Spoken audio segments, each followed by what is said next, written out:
வணக்கம். நான் doctor J Vignesh Shankar. கர்மாவை பற்றி நிறைய பேர் என்ன நினைக்கிறாங்க அப்படின்னா, அது ஒரு ரிவார்ட் அண்ட் பனிஷ்மெண்ட் சிஸ்டம்னு நினைக்கிறாங்க. அதாவது, நான் நல்லது செஞ்சா என் வாழ்க்கையில நல்லது நடக்கும், நான் கெட்டது செஞ்சா என் வாழ்க்கையில கெட்டது நடக்கும் அப்படின்னு நினைக்கிறாங்க. ஒரு விதத்துல இது சரிதாங்க. இருந்தாலும் கர்மாவை பற்றி நல்ல ஒரு புரிதல் நம்ம எல்லாருக்குமே வேணுங்க. கர்மா நான் சொல்லும்போது, இந்த உலகத்துல இருக்க எல்லா விஷயத்தையும் அது சமநிலைப்படுத்துதுங்க. அந்த ஒரு விஷயத்த நம்ம புரிஞ்சுக்கணும். இப்போ உதாரணத்துக்கு, ஒரு நபர் அவருடைய வாழ்க்கையில நிறைய நல்ல விஷயங்கள் பண்றாருன்னு வைங்களேன். அதாவது எக்ஸஸா நல்ல விஷயங்கள் பண்றாருன்னா, கர்மா என்ன தெரியுமா பண்ணுது?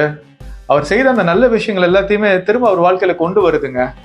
சமநிலைப்படுத்துது, பேலன்ஸ் பண்ணுது. அதே மாதிரி ஒரு நபர் அவருடைய வாழ்க்கையில அறியாமையில நிறைய தவறுகள் பண்றாருன்னு வைங்களேன். அதாவது எக்ஸஸா தவறு பண்ணும்போது, அதிகமா தவறு பண்ணும்போது, கர்மா அதை திரும்ப அவருடைய வாழ்க்கையில கொண்டு வந்து தருங்க.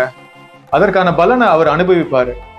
அப்ப கர்மாங்கிறது இந்த உலகத்துல இருக்க எல்லா விஷயத்தையும் சமநிலைப்படுத்துதுங்க. உங்க வாழ்க்கையில கர்மாவுடைய தாக்கம் இருக்குதா அப்படிங்கறத தெரிந்து கொள்வதற்கான 4 முக்கியமான விஷயங்களை இப்ப உங்களுக்கு நான் சொல்றேங்க.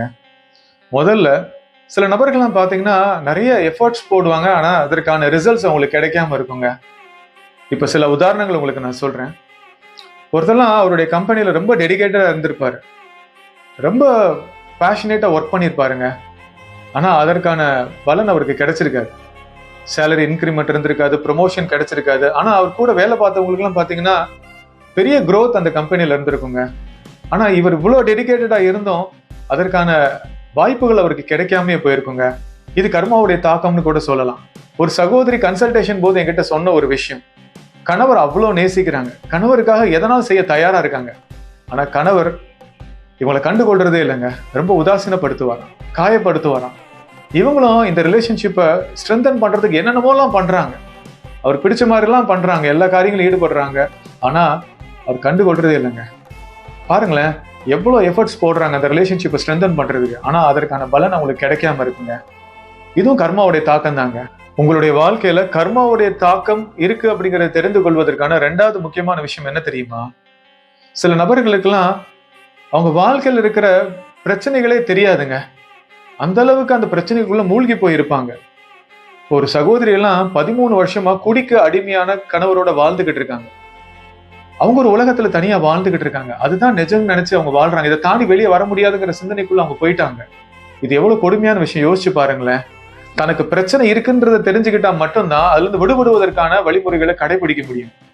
ஆனா இந்த சகோதரி எல்லாம் பாத்தீங்கன்னா அந்த சிந்தனைக்குள்ளேயே போலங்க. இது தன்னுடைய விதி, இப்படிதான் வாழணுங்கிற ஒரு மனநிலைக்குள்ள போயிட்டாங்க. உங்க வாழ்க்கையில கர்மாவுடைய தாக்கம் இருக்கு அப்படிங்கறத தெரிந்து கொள்வதற்கான 3வது விஷயம் என்ன தெரியுமா? இதுக்கு ஒரு உதாரணம் சொல்லணும்னு நினைக்கிறேன். ஒரு குடும்பத்துல அண்ணன் தம்பி 2 பேர் இருக்காங்க. 2 பேருக்கு இடையே அதிகமான பிரச்சனைங்க. நடுவுல ஒருத்தர் நியூட்ரலா வந்து 2 பேர்கிட்டயும் பரஸ்பரமா பேசுறாரு. எப்படியாவது அவங்க சண்டையை தீக்கணுங்கிற நல்ல எண்ணத்துல அவரு 2 பேர்கிட்டயும் பேசுறாரு. ஆனா கடைசி என்ன தெரியுமா நடக்குது? இந்த அண்ணன் தம்பி அந்த குடும்பத்துல இருக்க எல்லாருமே இந்த நியூட்ரலா வந்தாரு பாருங்களேன், இவங்க 2 பேரும் இணைக்கணும்னு அவர் மேல பழி போட்டுருவாங்க. உங்களாலதான் எங்க வீட்டுல பிரச்சனை அப்படின்ட்டு. எவ்வளவு வேதனையான ஒரு விஷயம் பாருங்களேன். நல்லது நினைக்க போய் இவருக்கு கெட்ட பேர் கிடைக்கும். இதுவும் கர்மாவுடைய தாக்கம் தாங்க. இந்த மாதிரி அனுபவம் உங்க வாழ்க்கையிலும் இருந்தது அப்படின்னா கீழே கமெண்ட்ஸ்ல மென்ஷன் பண்ணுங்க. என்னுடைய வாழ்க்கையிலும் எனக்கு நிறைய இந்த மாதிரி அனுபவங்கள் இருக்குங்க. கர்மாவுடைய தாக்கம் உங்களுடைய வாழ்க்கையில இருக்குங்கிறத தெரிந்து கொள்வதற்கான 4வது விஷயம் என்ன தெரியுமா? உங்க வாழ்க்கையில ரிப்பீட்டட் பேட்டர்ன்ஸ் இருக்குங்க. கன்சல்டேஷன்ல ஒரு சகோதரர் ரீசெண்டா என்கிட்ட சொன்ன விஷயம் என்ன தெரியுமா? கிட்டத்தட்ட 6 தடவை அவருக்கு கல்யாணம் ஃபிக்ஸ் ஆகி கேன்சல் ஆயிருக்காங்க. இந்த மாதிரி பேட்டர்ன்ஸ் இருக்குங்க. அந்த பேட்டர்ன்ஸ் அவர் ரெகக்னைஸ் பண்ணாரு. சில பேருக்கு பாத்தீங்கன்னா அடுத்தடுத்து உடல் ரீதியான உபாதைகள், இல்ல பொருளாதார நெருக்கடிகள் அடுத்தடுத்து வந்துகிட்டு இருக்கும். இந்த மாதிரி பேட்டர்ன்ஸை நீங்க பாத்தீங்க அப்படின்னாலே அது கர்மாவுடைய தாக்கம் தாங்க. இப்ப நான் சொன்ன மாதிரி கர்மாவுடைய தாக்கம் உங்களுடைய வாழ்க்கையில இருந்தது அப்படின்னா வருத்தப்படாதீங்க. அதுல இருந்து விடுபடுவதற்கு நீங்க செய்ய வேண்டிய முக்கியமான விஷயம் என்ன தெரியுமா? உங்க வாழ்க்கைய கருணையின் அடிப்படையில வாழுங்க. எவ்வளவுக்கு எவ்வளவு கருணை உள்ளத்தோட நீங்க வாழ்றீங்களோ இந்த கர்மாவுடைய தாக்கத்துல இருந்து நீங்க விடுபட முடியுங்க. எத்தனையோ வழிமுறைகள், பரிகாரங்கள்லாம் சொல்லுவாங்க கர்மால இருந்து விடுபடுவதற்கு. ஆனா நான் உணர்ந்த ஒரு உண்மை என்ன தெரியுமா? எவ்வளவுக்கு எவ்வளவு நீங்க கருணையும் தயவும் உங்க வாழ்க்கையில நீங்க வெளிப்படுத்துறீங்களோ அவ்வளவுக்கு எவ்வளவு கர்மாவுடைய தாக்கம் உங்க வாழ்க்கையில குறையுங்க. நம்ம எல்லாருமே பாக்குறதுக்கு வெவ்வேறு மாதிரி இருக்கலாம், தனித்தனியே இருக்கிற மாதிரி இருக்கும். ஆனா டீப்பர் லெவல்ல நம்ம எல்லாருமே ஒண்ணுதாங்க. அந்த இறைவனுடைய அம்சம் தான் நம்ம. டீப்பர் லெவல்ல நம்ம எல்லாருமே கனெக்டட் தான். அப்ப நீங்க இன்னொருத்தருக்கு என்ன விஷயம் செய்யறீங்களோ அது உங்களுக்கே நீங்க செய்யற மாதிரி. நன்மை செய்தா நன்மை செய்யற மாதிரி உங்களுக்கே, தீமை செய்தா உங்களுக்கே தீமை செய்யற மாதிரி. அப்ப இந்த விழிப்புணர்வோட நீங்க உங்க வாழ்க்கையை வாழணுங்க. அந்த ஒன்னஸ் பிரின்சிபலை புரிந்து கொண்டு கருணையின் அடிப்படையில் உங்க வாழ்க்கை வாழும்போது கர்மாவுடைய தாக்கத்துல இருந்து நீங்க விடுபட முடியும். ஒரு கண் பார்வை இல்லாத மூதாட்டி ரோட்ல நடந்து வந்துட்டு இருக்கும்போது அவங்க கையில வச்சிருந்த 500 ரூபா நோட்டை தவற விட்டுறாங்க. அவங்களும் ரொம்ப நேரம் தேடி பாக்குறாங்க, அந்த பணம் கிடைக்கலங்க. பக்கத்துல வீட்டுல கதவை தட்டி அவங்க கிட்ட அந்த தகவலை சொல்லி உதவி கேட்கறாங்க. அந்த வீட்டுல இருக்கவங்களும் ரோட்ல வந்து தேடி பாக்குறாங்க, பணம் கிடைக்கலங்க. அதுக்கப்புறம் மூதாட்டி அந்த வீட்டுல இருக்கவங்க கிட்ட சொல்றாங்க, நான் சொல்ற மாதிரி ஒரு ஒயிட் பேப்பர்ல லெட்டர் எழுதுங்களேன் அப்படிங்கிறாங்க.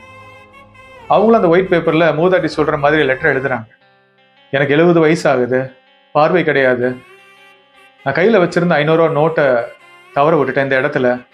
யாராவது அந்த பணத்தை பார்த்தீங்க அப்படின்னா எடுத்துட்டு வந்து கீழே குறிப்பிட்டுள்ள என்னுடைய அட்ரஸ்ல கொண்டு வந்து கொடுத்துருங்க அப்படின்ட்டு அந்த லெட்டர்ல எழுத சொல்றாங்க. அதே மாதிரி எழுதி பக்கத்துல ஒரு காம்பவுண்ட் வால்ல அதை ஒட்டிடுறாங்க.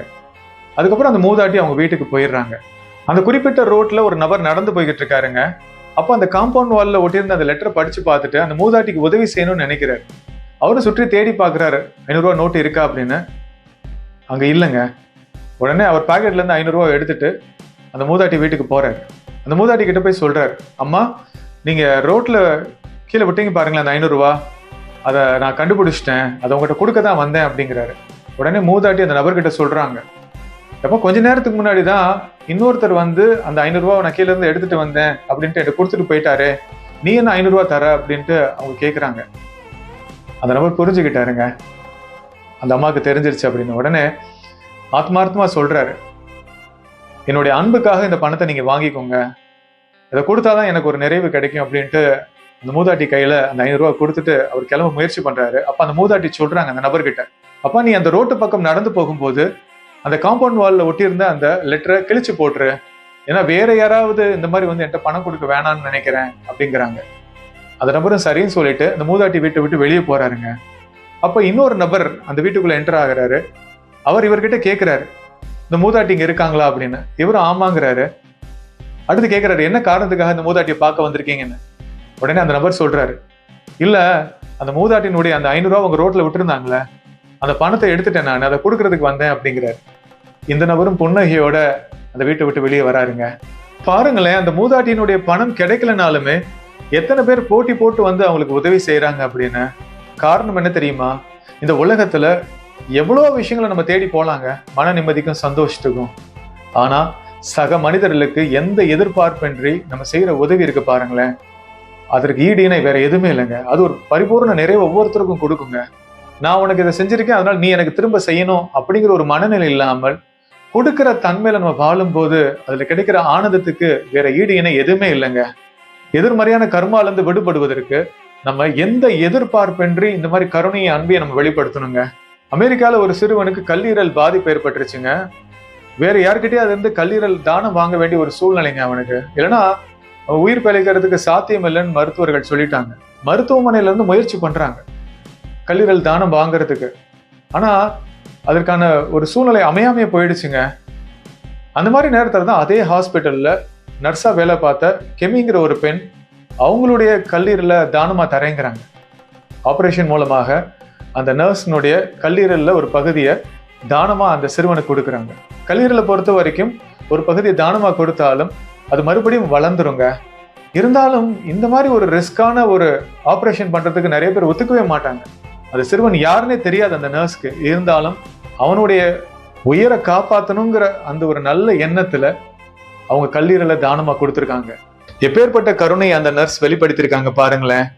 1990ஆம் ஆண்டு சவுத் ஆப்பிரிக்கால ஒரு குறிப்பிட்ட பகுதியில 9 காட்டு யானைகள் ஊருக்குள்ள வந்து பயங்கர அட்டகாசம் பண்ணுதுங்க. ஊர் மக்களும் கட்டுப்படுத்த எவ்வளவு முயற்சி பண்றாங்க, அந்த யானைகளை எதுவுமே பண்ண முடியல. கவர்மெண்ட் அபிஷியல்ஸ் எல்லாம் வராங்க, என்னென்னமோ வழிமுறைகள்லாம் கடைபிடிச்சு பாக்குறாங்க. இருந்தாலும் அந்த யானைகளுடைய அட்டகாசத்தை அவங்களால கண்ட்ரோல் பண்ண முடியலங்க. ஒரு கட்டத்துல கவர்மெண்ட் அபிஷியல்ஸ் என்ன சொல்றாங்க அப்படின்னா, அந்த 9 யானைகளையும் சுட்டு கொன்றுங்க அப்படின்றாங்க. அந்த நேரத்துல தான் லாரன்ஸ் ஆண்டனிங்கிற நபர் கவர்மெண்ட் அபிஷியல்ஸ் கிட்ட ரிக்வஸ்டா ஒரு விஷயத்த கேட்கிறாரு, கொஞ்ச நாள் எனக்கு டைம் கொடுங்க, எப்படியாவது அந்த யானைகளை சரி செய்து காட்டுக்குள்ள அனுப்பிச்சிடுறேன் அப்படிங்கிறாரு. கவர்மெண்ட்டும் சரின்னு சொல்லிடுறாங்க. அதுக்கப்புறம் லாரன்ஸ் ஆண்டனி அவர்கள் அந்த யானைகளோடய வாழ்றாருங்க. அதுகளோட பேச ஆரம்பிக்கிறாரு. எவ்வளவுக்கு எவ்வளவு கருணையும் அன்பையும் வெளிப்படுத்த முடியுமோ அவர் வெளிப்படுத்துறாருங்க. அந்த யானைகள் மட்டும் கிடையாது, அதாவது அந்த 9 யானைகள் மட்டும் கிடையாது, மற்ற காட்டு யானைகளும் கொஞ்ச நாட்கள்ல இவர் சொல்றதெல்லாம் கேட்க ஆரம்பிக்குதுங்க. ஒரு கட்டத்துல அந்த காட்டு யானைகள்லாம் ஊர் மக்களுக்கு தொந்தரவு கொடுக்காம அதுவே பாத்தீங்கன்னா காட்டுக்குள்ள போயிடுச்சுங்க. இந்த அனுபவங்கள் எல்லாத்தையுமே லாரன்ஸ் ஆண்டனி அவர்கள் த எலிஃபண்ட் விஸ்பரர்ங்கிற புத்தகத்துல எழுதியிருக்காருங்க. 2012ஆம் ஆண்டு லாரன்ஸ் ஆண்டனி அவர்கள் இறந்துட்டாருங்க. இந்த செய்தியை காட்டுல இருக்க யானைகள் எப்படியோ தெரிஞ்சுக்கிட்டு காட்டுல இருந்து அப்படியே வரிசையா லைன்ல வந்திருக்காங்க. அவருடைய இறுதி சடங்கு முடிஞ்சதுக்கு அப்புறம் தான் திரும்ப அந்த யானைகள் காட்டுக்குள்ள போயிருக்கு. இப்பயும் பாத்தீங்கன்னா அவருடைய நினைவு நாள் அன்று அந்த காட்டு யானைகள் எல்லாம் காட்டுக்குள்ள இருந்து அதே மாதிரி வரிசையா லைன்ல வந்து அவர் வீட்டுக்கிட்ட நின்றுட்டு அதுக்கப்புறம் திரும்ப காட்டுக்குள்ள போயிடுங்களாங்க. ஒரு மனிதன் வெளிப்படுத்தின கருணையும் அன்பும் யானைகளுடைய மனசுல இவ்வளவு பெரிய மாற்றத்தை ஏற்படுத்தும் போது அந்த கருணையும் அன்பும் சக மனிதர்களுடைய வாழ்க்கையில எவ்வளவு மாற்றங்களை ஏற்படுத்தும். கொஞ்சம் யோசிச்சு பாருங்களேன்.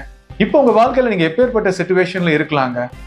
தயவுசெய்து கொஞ்சம் உங்களை அனலைஸ் பண்ணுங்க. உங்களுக்குள்ள அந்த கோபம், காழ்ப்புணர்ச்சி, வெறுப்பு இதெல்லாம் வேணாங்க.